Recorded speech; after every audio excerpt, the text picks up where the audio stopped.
Queridos, foi com grande alegria que eu recebi o convite para estar nessa região desde ontem.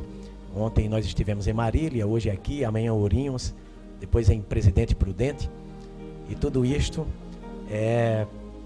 procurando compartilhar com vocês, da melhor maneira possível, alguns princípios que transformaram a minha vida, que estão transformando a vida de algumas pessoas que têm nos escutado por aí afora, e que eu não tenho dúvida nenhuma, são princípios que poderão também transformar a vida de vocês.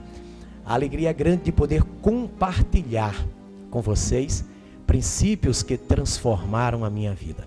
E o meu desejo é que vocês não saiam esta noite aqui do mesmo jeito que entraram, e disso eu tenho certeza.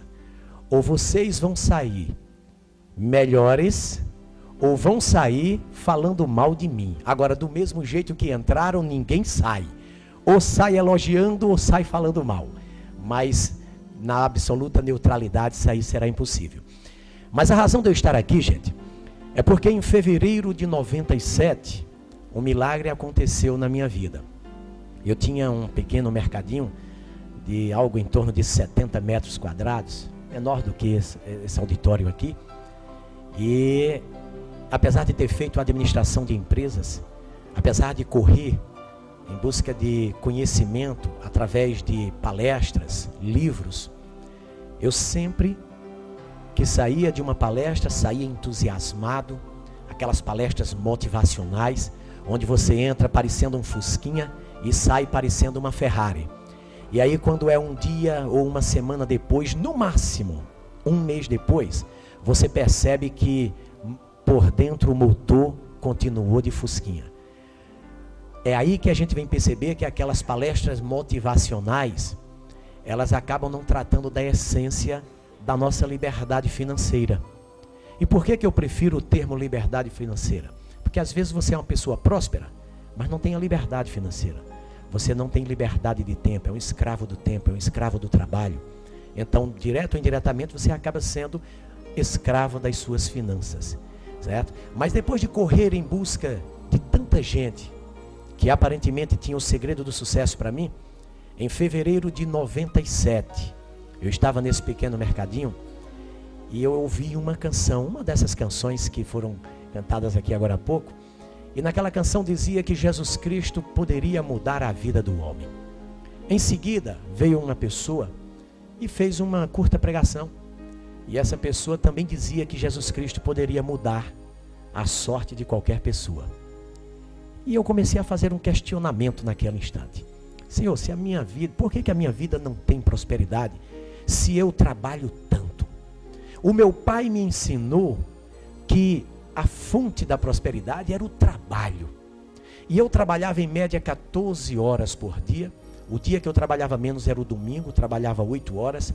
Ao longo de um ano inteiro, eu só folgava 7 dias.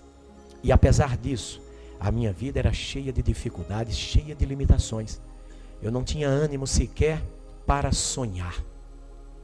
E naquele momento, daquele questionamento, algo aconteceu comigo. E anos depois é que eu vim descobrir que era o toque do Espírito Santo sobre a minha vida.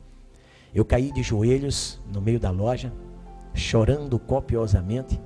Mas era um choro gostoso, que se dependesse de mim eu estaria lá até hoje. E somente quem já sentiu aquela felicidade que eu senti naquele dia tem uma noção do que eu estou falando.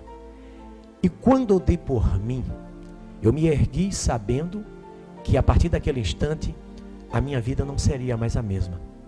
Eu me ergui sabendo que eu não estaria mais sozinho para o resto dos meus dias, que eu estaria a partir daquele momento aliançado a Jesus Cristo. E quando eu falo aliançado a Jesus Cristo, eu quero que você esqueça essa coisa de denominação, de religião. Eu não estou aqui para falar de religião. Eu estou aqui para falar de princípios que eu aprendi através das palavras de Jesus Cristo. Jesus Cristo, ele independe de religião, de denominação. E quando eu me ergui, eu sabia disso. E algo sobrenatural aconteceu naquele instante. Eu estava fazendo uma lista de falta no pequeno mercado.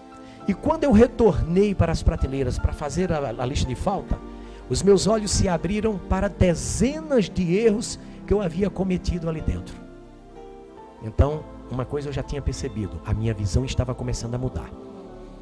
Meses depois, eu comecei a perceber que não só havia brotado dentro de mim um desejo muito grande de ler a Bíblia, como também à medida que eu fui lendo, eu comecei a perceber que ela me ensinava a gerir um negócio. E eu comecei a ficar surpreso, e comecei a procurar pessoas amigas que entendiam de Bíblia muito mais do que eu estava começando a ler naquele instante. E eu comecei a procurá-las dizendo, olha, como é que nunca ninguém disse, nunca ninguém informou que a Bíblia me ensinava tudo isso? Eu fiz administração de empresas e agora eu descubro que eu tenho de graça todos os princípios que podem levar à prosperidade à minha vida. E aí, para minha surpresa, eu percebi que as pessoas não haviam tido o discernimento de enxergar aqueles princípios na Bíblia. Foi aí que eu tive a outra revelação.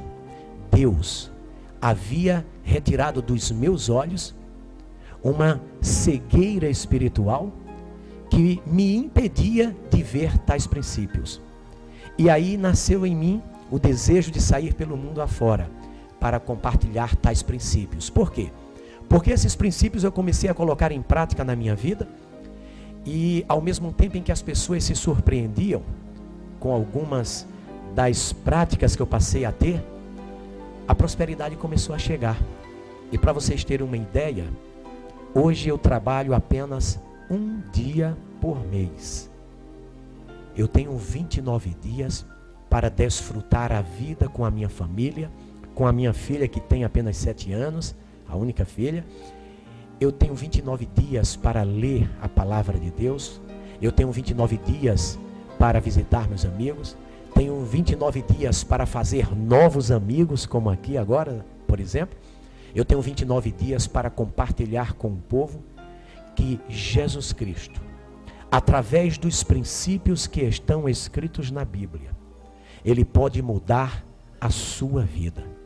Ele pode dar a você a tão sonhada liberdade financeira que você talvez tenha tido até hoje, a mesma ilusão que eu tive no passado, de que ela depende somente de inteligência e trabalho. E não é nada disso. E nós vamos verificar hoje aqui de que é que depende essa tão sonhada liberdade financeira ou prosperidade financeira. Eu percebi que na Bíblia tem uma página para falar dos mandamentos que vão dar a nossa salvação espiritual.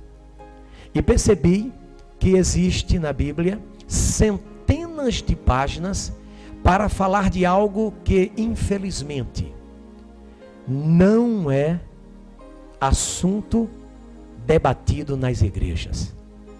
É algo chamado estatutos bíblicos. A Bíblia fala num livro chamado Levítico, no capítulo 26. A Bíblia fala que existe mandamentos e estatutos.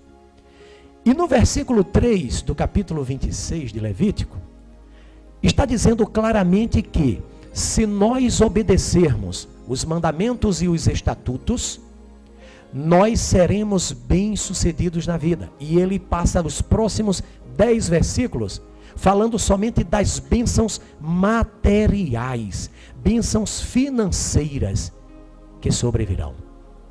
No versículo 14,